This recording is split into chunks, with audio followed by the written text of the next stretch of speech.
Hola, muy buenos días, jóvenes.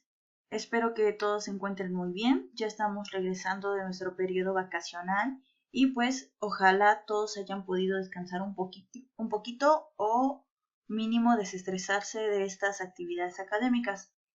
Hoy ya vamos a empezar formalmente nuestros temas, entonces pues vamos a ver que seguimos en nuestra unidad número 3, llamada Análisis y Construcción de Argumentos.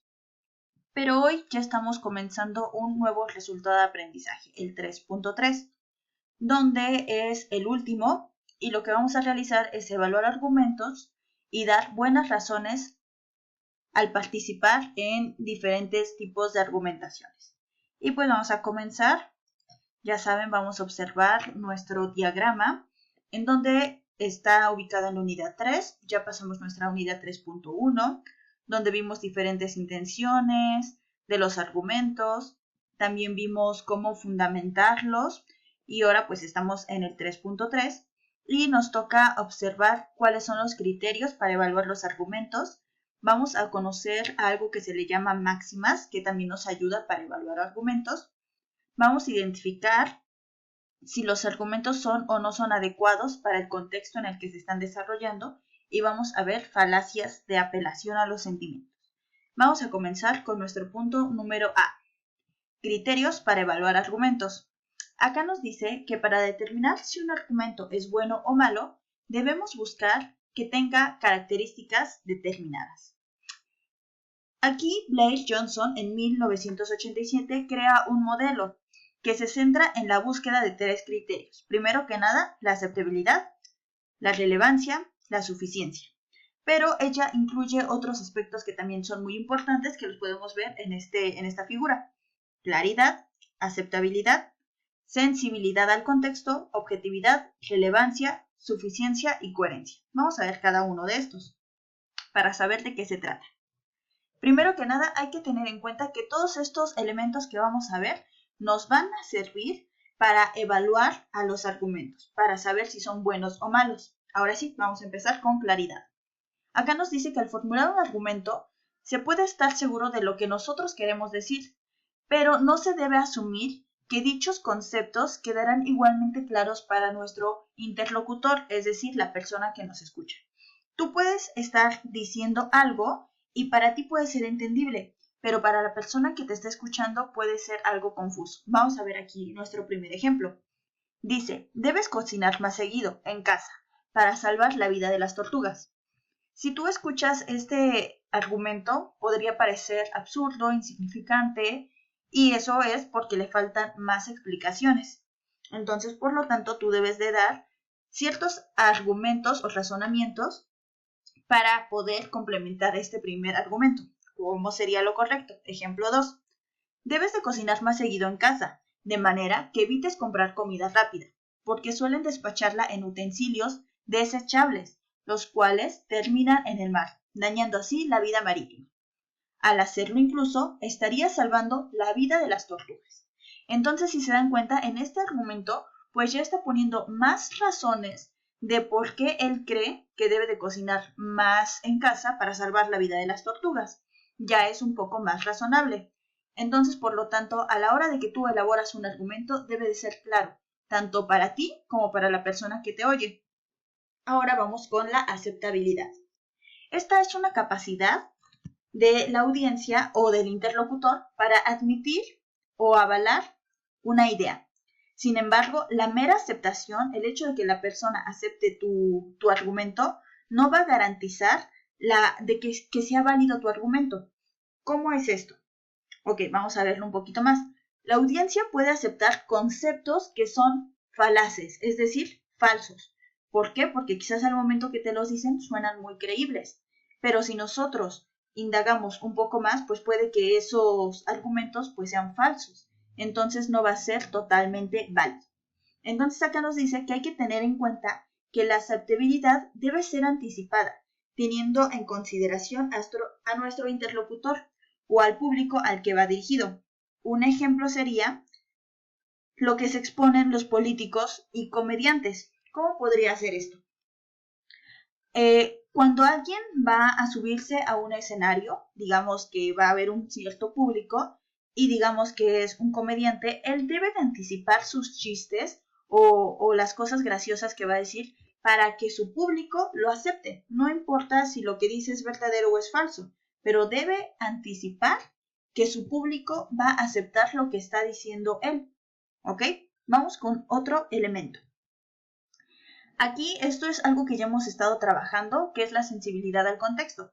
Vimos ya que es el contexto y que tenemos que tenerlo muy en cuenta a la hora de que nosotros argumentamos, para que las personas que nos están oyendo pues puedan entender lo que decimos. Acá nos va a decir 4 elementos muy importantes que tenemos que tener en cuenta a la hora de hablar en un contexto. Nos dice, si el argumento busca la persuasión o el convencimiento, debe tener en cuenta el contexto en particular.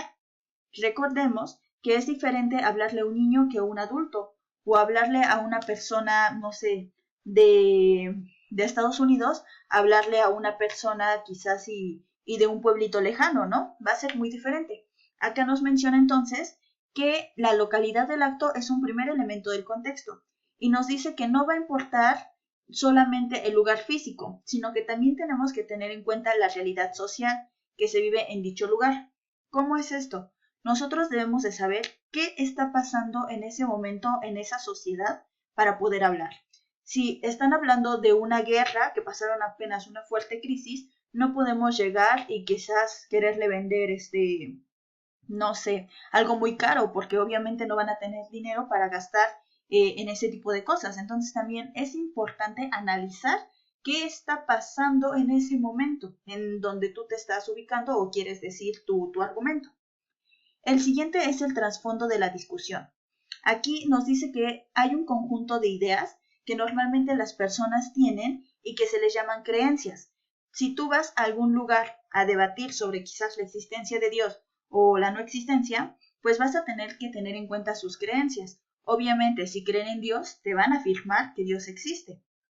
Y no vas a poder discutir quizás contra lo que ellos argumentan o lo que tú argumentas.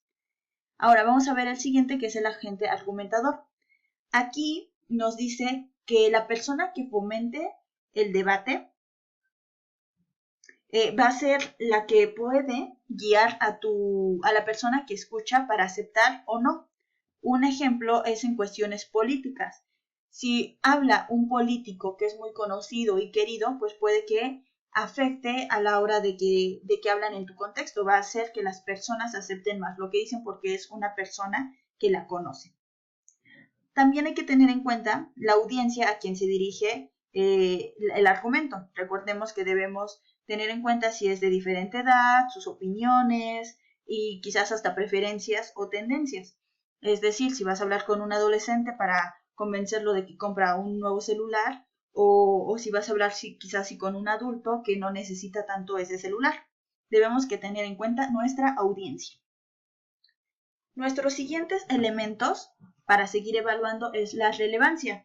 Acá nos dice que es un criterio muy importante porque nuestras premisas y argumentos deben ser elegidos así, con relevancia. Es decir, considerar si son importantes o útiles para inferir nuestra conclusión. El respaldo sirve de criterio para decidir si la información presentada es o no relevante. No basta con juzgar si el contenido del argumento es verdadero. También hay que ver que sea relevante. ¿Esto qué quiere decir?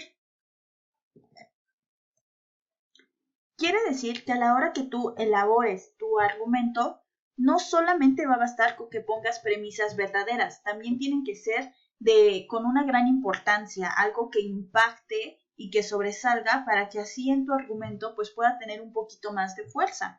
Acá te dice que muchas veces el respaldo es un criterio que va a ser definitivamente relevante para poder inducir a una conclusión pues que nosotros esperamos, es decir, pues verdadera o que sea aceptable para tu público, ¿ok? Y bueno, ahora vamos con otro elemento que es la objetividad.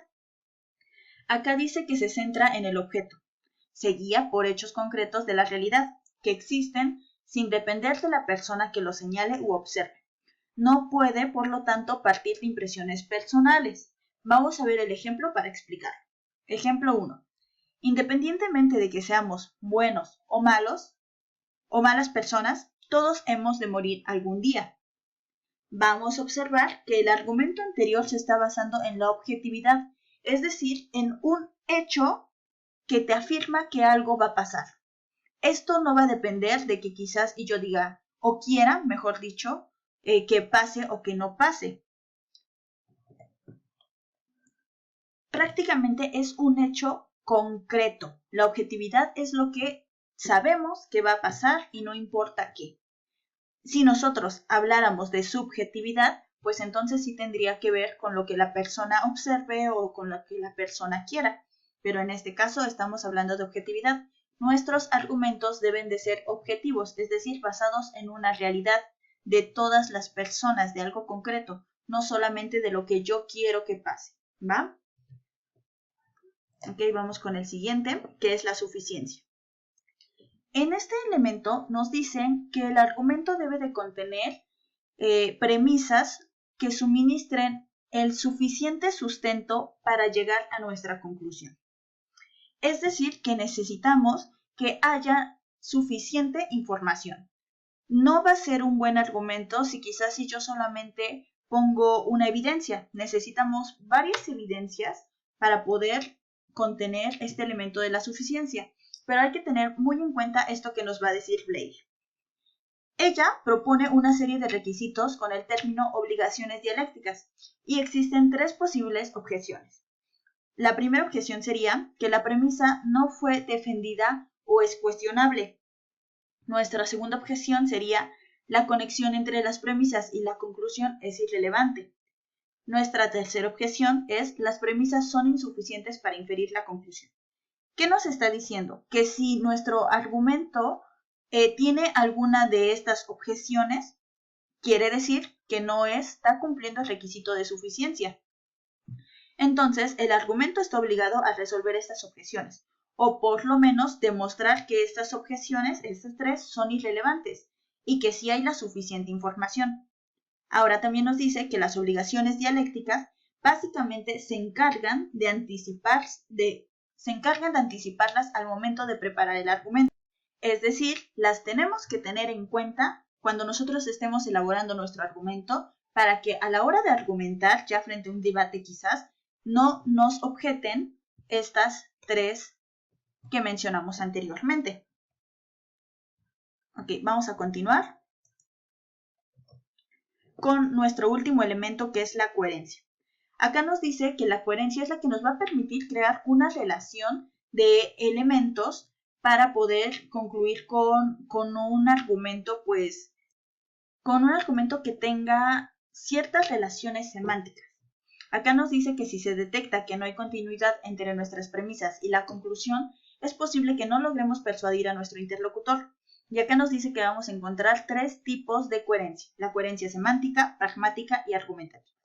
La semántica habla de que se van a conectar los enunciados a partir de las características proposicionales, es decir, una oración con otra. Juan no va a ir a la escuela, ¿por qué? Pues porque está enfermo.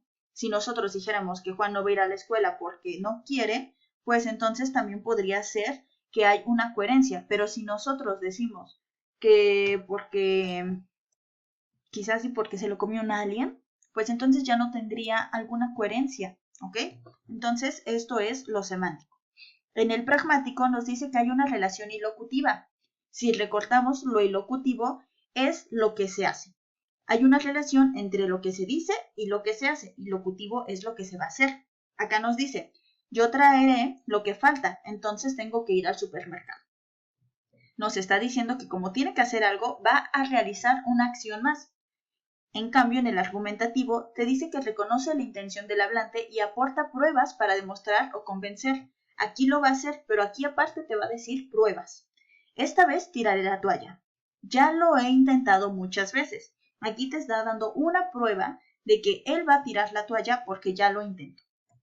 Muy bien, ahora vamos con nuestra actividad 36, en donde nos pide que elaboremos un argumento que tenga en cuenta estos criterios, que sea claro, aceptable, que tenga en cuenta el contexto, que sea relevante, objetivo, suficiente y coherente.